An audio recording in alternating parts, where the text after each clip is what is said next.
বন্ধুরা, আশা রাখি আপনারা সবাই ভালো আছেন।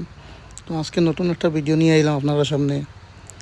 তো আজকে আমার বাড়ির সামনে আপনারা দৃশ্যটা দেখাইমু। তো আমার বাড়ির সামনে আপনারা দেখতে পারা তো সুন্দর কিছু ফলের গাছ আছে। তো আপনারা দেখতে পারদা। আর আমার ভালো লাগে এই গাছগুলা, যদি এরকম ফলের গাছ থাকে বাড়িতে, দেখতেও ভালো লাগে, পরিবেশটাও অনেক সুন্দর লাগে। দেখতে পারদা আমার বাড়ির সামনে পুকুর পাড়ও অনেক গাছগাছালি, সবুজ গাছগাছালি, অনেক সুন্দর একটা পরিবেশ। তো আপনারাও যারা আসেন বাড়ির বেশি বেশি করে গাছপালা লাগাইবা, পরিবেশেরও ভালো, দেখতেও সুন্দর লাগে এবং প্রশান্তিও লাগে। আর আমার বাড়ির পুকুর পাড়ে অনেক বড় বড় নারিকেল গাছ, যেগুলা আমার জন্মের আগেও এগুলা রোপণ করা হয়েছিল।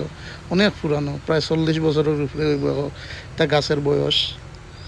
এবং এখন গাছগুলো অনেক পুরাতন হয়ে গেছে, এর কারণে ফলন এভাবে নারিকেল আয় না, তারপরেও কিছু কিছু আয়।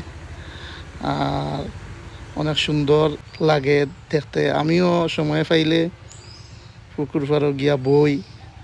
আর আমার দেখতে পারদা পুকুরের যে পানিটা অনেক স্বচ্ছ সুন্দর পানি, এবং এই পুকুরটা অনেক গভীর।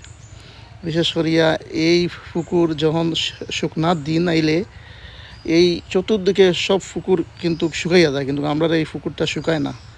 সবাই এখানে গোসল করে খাবার সাবার দৌত করে। আর অনেক একটা সুন্দর পানি, একটা পরিচ্ছন্ন দবদবে সাদা পানি, ভালো লাগে। এখানেও পুকুর পাড়ে বইয়া সময় কাটাইতেও ভালো লাগে। আমিও যে কোনো সময় আমি পুকুর ঘাটও বইয়া আমি বাতাস খাই। অনেক একটা শান্তিময় প্রশান্তির বাতাস এখানেও থাকে সবসময়। যেহেতু গাছগাছালি আছে, বাতাস সবসময় থাকে। আর আপনারা আশা রাখি ভালো আছেন।